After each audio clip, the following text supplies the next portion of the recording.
Dear students, Assalamu alaikum. Hope you all are fine. Starting with the name of Almighty Allah, who is the most merciful and the most beneficent. बेटा class 9 की bio का time हुआ चाहता है। Unit हमारे पास 1 है, introduction to biology. कल वाले लेक्चर में अगर आपको याद हो तो मैंने आपको बायो का इंट्रोडक्शन दिया था। बायो के इंट्रोडक्शन में मैंने आपको बायो की डेफिनेशन और बायो की 3 मेन ब्रांचेस बताई थी कि बायो की कितनी मेन ब्रांचेस होती हैं। बेटा आपके पास 3 मेन ब्रांचेस होती हैं और हर ब्रांच को हम लोगों ने रिलेट किया था फॉर्म ऑफ लाइफ के साथ। जिस तरह बायो की 3 ब्रांचेस होती हैं मेन, इसी तरह फॉर्म्स ऑफ लाइफ भी कितनी होती हैं आपके पास 3 होती हैं। तो ये आपको प्रीवियस लेक्चर में इसकी इन्फॉर्मेशन मिल जाएगी। आज का टॉपिक है बेटा, कल लेक्चर के एंड में मैंने आपको बताया था कि कल हम लोग डिस्कस करेंगे ब्रांचेस ऑफ बायोलॉजी। तो आज हमारा जो टॉपिक है वो है जी बायो की ब्रांचेस। कौन सी ब्रांचेस? सब ब्रांचेस ऑफ बायोलॉजी। अब बच्चे टॉपिक को स्टार्ट करने से पहले आपको पता होना चाहिए ये जो बायोलॉजी है, बायोलॉजी एक वास्ट फील्ड है, वसी फील्ड है। मतलब ये कोई आम एक बायो सिर्फ एक ब्रांच का नाम नहीं है। बायो एक वसी फील्ड है, वास्ट फील्ड है, जिसकी बहुत सारी सब ब्रांचेस होती हैं, जिसको हम लोग बहुत सारी सब ब्रांचेस में डिवाइड करते हैं। 3 ब्रांच मेन ब्रांचेस तो आ गई 3 आपके पास, लेकिन इसकी जो सब ब्रांचेस होती हैं वो आपकी बुक में दी हुई हैं 16। तो आप लोगों की जो सब ब्रांचेस हैं बायो की, जो आप लोग डिस्कस करेंगे अपनी बुक के पॉइंट ऑफ व्यू से, वो कितनी होगी बच्चे? 16। अब ये जो 16 है, 16 सब ब्रांचेस का कंसर्न हमारे साथ है। अब बच्चे इन सब ब्रांचेस को हम लोग रिलेट करते हैं क्वेश्चन के साथ। अब अगर बोर्ड के प्रीवियस पेपर को देखें, फेडरल बोर्ड को देखें, पंजाब बोर्ड को देखें या इवन केपी बोर्ड को देखें, सेक्शन सी का पार्ट 2 अमूमन आता है कि write down the any 7 branches of biology. और शॉर्ट क्वेश्चन आते हैं आपके पास के right down the 7 branches of biology. तो आप लोगों को टोटल कितनी बुक में दी हुई हैं? 16 में से एटलीस्ट आपको 7 ब्रांचेस का पता होना चाहिए, ताकि आप लोग इस क्वेश्चन का आंसर देने के काबिल हो जाएं। और ये जो क्वेश्चन हम लोग आज डिस्कस करेंगे ये होते हैं आपके पास 4 मार्क्स का। तो बच्चे पहला चैप्टर है इंट्रोडक्शन टू बायोलॉजी। पहले पेज के ऊपर आपके बोर्ड के कितने मार्क्स पड़े हुए हैं? 4 मार्क्स पड़े हुए हैं। तो इस वजह से लेक्चर को गौर से सुनिएगा। सुनने के बाद कोशिश कीजिएगा कि आप लोग अपनी कॉपीज़ बनाना स्टार्ट कर दें, नीट कॉपीज़ बनाना शुरू कर दें, ताकि कल को जब आप लोग कॉलेज के अंदर आएँ या स्कूल के अंदर आएँ तो आपका टाइम ज़ाया ना हो। तो बच्चे पहली सब ब्रांच जो हम लोग देखेंगे, पहली जो सब ब्रांच में आप लोगों को पढ़ाऊँगा वो कौन सी होगी आपके पास जी? मॉर्फोलॉजी। अब बच्चे मॉर्फोलॉजी। अब यहाँ अगर आप लोग अपने प्रीवियस नॉलेज को रिकॉल करें तो लॉजी का मतलब वही है आपके पास, क्या मतलब है? स्टडी। मॉर्फ का मतलब क्या होता है? मॉर्फ का मतलब होता है आपके पास form and structure. Form and structure की स्टडी को हम लोग किसका नाम देते हैं? मॉर्फोलॉजी।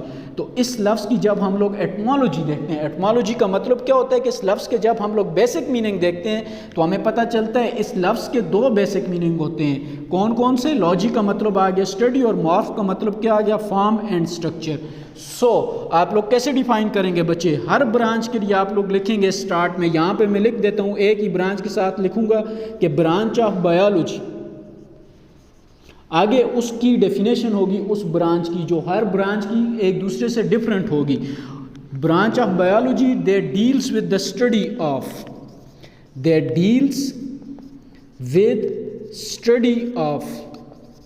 अब बच्चे स्टडी ऑफ किस चीज़ की स्टडी? ऊपर नॉलेज की तरफ आएँ या ऊपर वाले नॉलेज को रिकॉल करें, form and structure of organism. तो यहाँ हम लोग क्या करेंगे? The branch of biology they deals with the study of, यहाँ मैं लिख देता हूँ ब्लैक कलर के साथ, form and structure of organism. किसी भी ऑर्गेनिज्म की ज़ाहिरी शक्ल व सूरत की स्टडी के लिए हम लोग बायो की जिस सब ब्रांच का सहारा लेंगे वो सब ब्रांच कौन सी होगी? मॉर्फोलॉजी। आखिर में क्या लिखेंगे? Organism is known as morphology.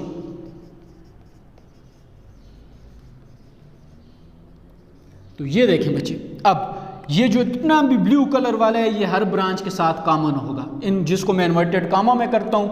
आप कोई भी ब्रांच, आगे मैं आपको और ब्रांचेस बताऊंगा, उसमें ये चीज़ कॉमन होगी। मतलब आप कोई भी ब्रांच स्टार्ट करेंगे ये वाली चीज़ कॉमन होगी। The branch of biology they deal with the study of. फिर जो ब्रांच होगी यहाँ पे उसकी डेफिनेशन आगे इज़ नोन एज, ये चीज़ भी कॉमन होगी। आगे उसी ब्रांच का दोबारा से यहाँ पे क्या आ जाएगा? नाम आ जाएगा। तो मॉर्फोलॉजी को आप लोग कैसे सिंपल कैसे याद कर सकते हैं? मॉर्फोलॉजी वो बायो की ब्रांच होती है जिसमें हम लोग किसी भी ऑर्गेनिज्म के फॉर्म और जो उसकी स्ट्रक्चर होती है उसकी क्या करते हैं, स्टडी करते हैं। इसको लिखेंगे कैसे बच्चे? ऐसे लिखेंगे, the branch of biology that deals with the study of form and structure of organism is known as morphology. ये चीज़ होगी बच्चे। ब्रांच नंबर 2 में आपके साथ डिस्कस करता हूँ, ब्रांच नंबर 2 में डिस्कस करता हूँ एनाटॉमी। अब बच्चे एनाटॉमी, एनाटॉमी क्या चीज़ होती है आपके पास? Internal structure. एनाटॉमी किसको कहते हैं? Internal structure. अब सिर्फ आप लोगों ने जो चीज़ याद रखनी है वो ये याद रखनी है, इंटरनल स्ट्रक्चर को हम लोग किसका नाम देते हैं? एनाटॉमी। अब ये वाली चीज़ इसके साथ कॉमन आ जाएगी। एनाटॉमी को हम लोग कैसे डिफाइन करेंगे? The branch of biology that deals with the study of internal structure of organism. Anatomy में हम लोग क्या चीज़ पढ़ते हैं? Internal structure of organism. आखिर में क्या लिखेंगे बच्चे? आखिर में वही वाली चीज़ लिखेंगे, is known as or is called as, ये जानी जाती है, ये इसको कहा जाता है, क्या कहा जाता है? एनाटॉमी। अब दोनों ब्रांचेस का ज़रा कंपैरिजन देखें बच्चे। मॉर्फोलॉजी सिंपल से सिंपलेस्ट मीनिंग क्या है? The form and structure of organism. इसमें हम लोग ऑर्गेनिज्म की फॉर्म एंड स्ट्रक्चर पढ़ते हैं। एनाटॉमी में क्या चीज़ पढ़ते हैं? Internal structure. क्या मतलब इंटरनल स्ट्रक्चर? इंटरनल स्ट्रक्चर में मैं यहाँ पे फॉर एग्जांपल एक एग्जांपल लिख देता हूँ हार्ट, फॉर एग्जांपल मैं लिख देता हूँ किडनी, फॉर एग्जांपल मैं लिख देता हूँ लिवर। तो हार्ट, किडनी और लिवर को पढ़ने के लिए हम लोग बायो की जो सब ब्रांच का सहारा लेंगे, वो सब ब्रांच कौन सी होगी आपके पास? एनाटॉमी। और आउटर फॉर्म एंड स्ट्रक्चर मतलब ये हाथ कैसे हैं, बोन्स कैसी है, स्किन कैसी है, इसको पढ़ने के लिए हम लोग किस चीज़ का सहारा लेंगे बच्चे? मॉर्फोलॉजी। वहाँ पे देखें एनाटॉमी के अंदर सिर्फ इंटरनल स्ट्रक्चर, बाकी सारी चीज़ें वही होंगी। The branch of biology that deals with the study of, तो एनाटॉमी होगी तो इंटरनल स्ट्रक्चर, मॉर्फोलॉजी होगी तो form and structure of organism. Is it clear बच्चे? कितनी ब्रांचेज होंगी आपके पास? 2। ब्रांच नंबर 3 की तरफ आ जाएं बच्चे। ब्रांच नंबर 3 में आपके साथ डिस्कस करता हूँ जेनेटिक्स। अब बच्चे जेनेटिक्स, जेनेटिक्स किसको कहते हैं? जेनेटिक्स का बेसिक मतलब जो होते हैं वो होते हैं जीन्स। और जीन्स किसके साथ यूज होते हैं? जीन्स का कंसर्न क्या होता है बच्चे आपके पास? Heredity information.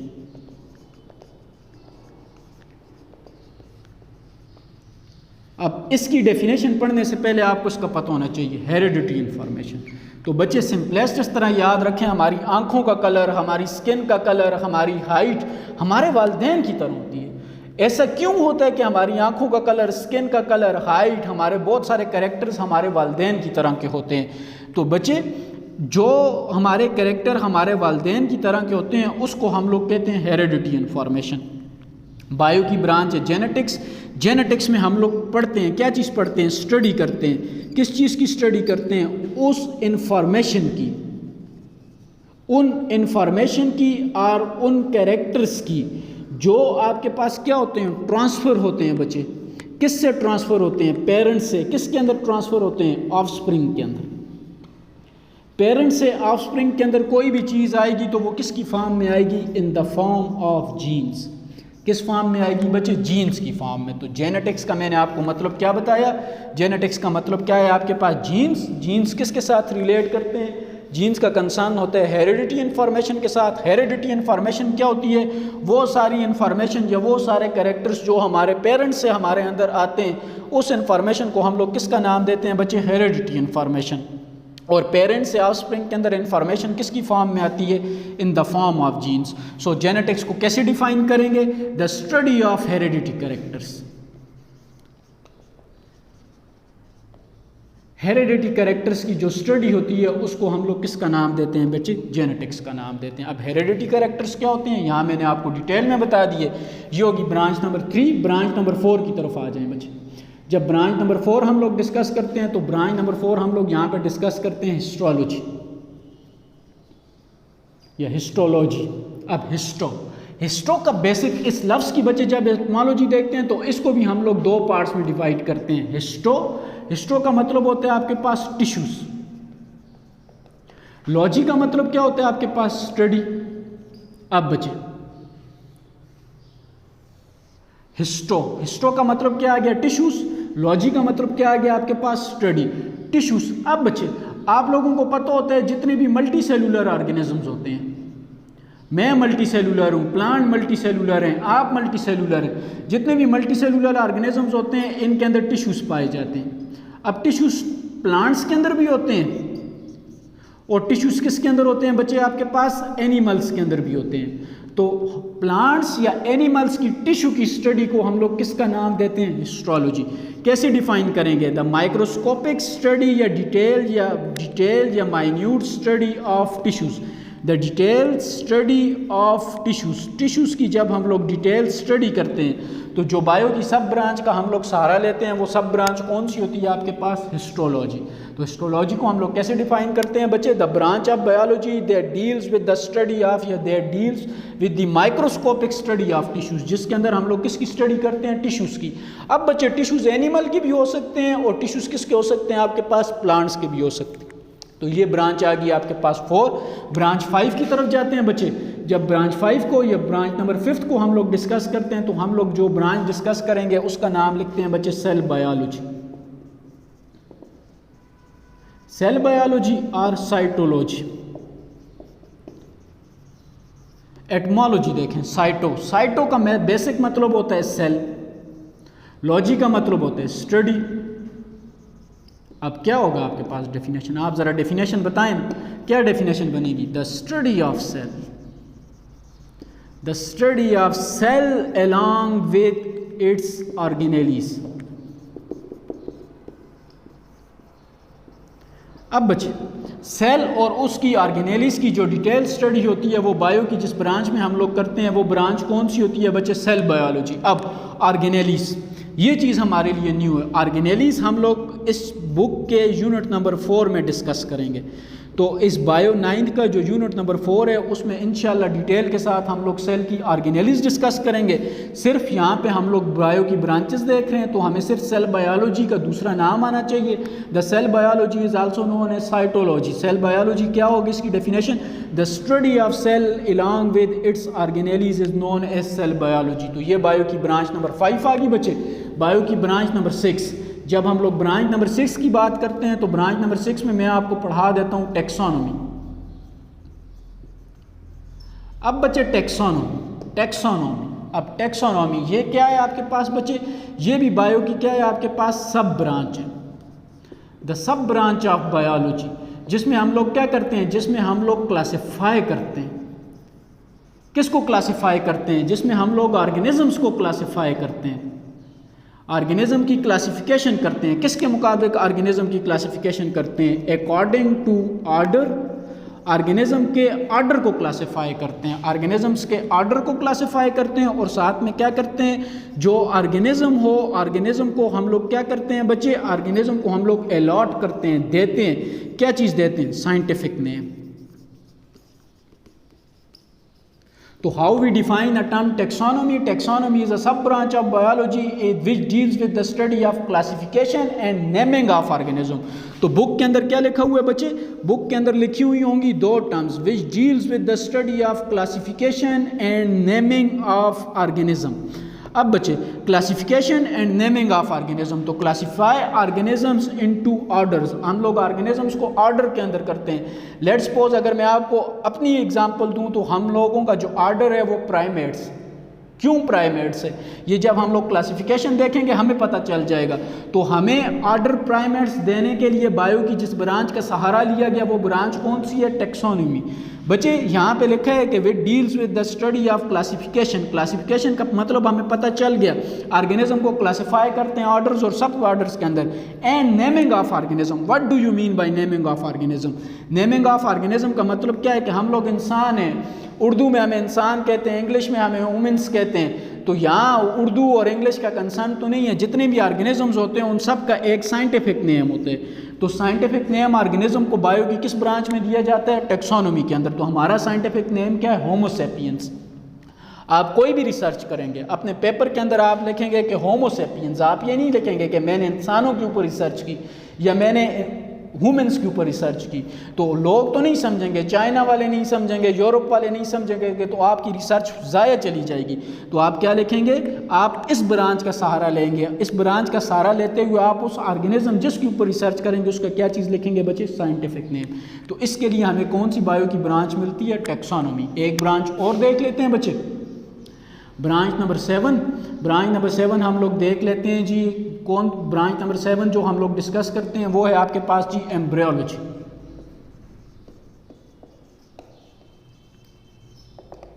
एम्ब्रियोलॉजी, एम्ब्रियो बच्चे, लॉजी, एम्ब्रियो की स्टडी। एम्ब्रियोलॉजी किसके लिए डील करते हैं, एम्ब्रियो के लिए। लॉजी का मतलब क्या होता है, स्टडी। कैसे डिफाइन करेंगे बच्चे, इस ब्रांच को भी कैसे डिफाइन करेंगे, सिंपल फॉर्म में इस ब्रांच को डिफाइन करते हैं, the scientific study of embryo. The scientific study of embryo. कैसे साइंटिफिक स्टडी ऑफ एम्ब्रियो, इसके ऊपर गौर करें बच्चे।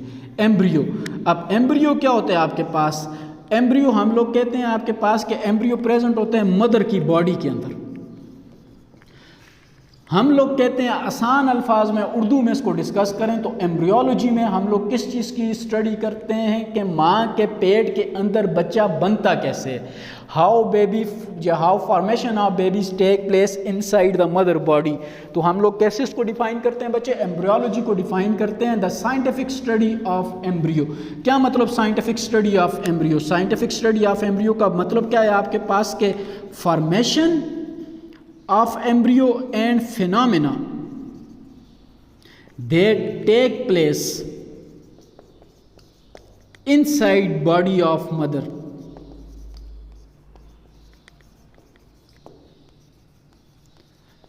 अब बच्चे सिंपलेस्ट इसकी डेफिनेशन क्या होगी, एम्ब्रियोलॉजी की सिंपलेस्ट डेफिनेशन होती है the scientific study of formation of embryo. अब क्या मतलब फॉर्मेशन ऑफ एम्ब्रियो का, फॉर्मेशन ऑफ एम्ब्रियो का मतलब क्या है कि माँ की बॉडी के अंदर कौन से मैकेनिज्म या कौन से फिनोमेना ऐसे होते हैं जिसके नतीजे में किस चीज़ की फॉर्मेशन होती है, बेबी की, या जिसके नतीजे में किसकी फॉर्मेशन होती है, एम्ब्रियो की।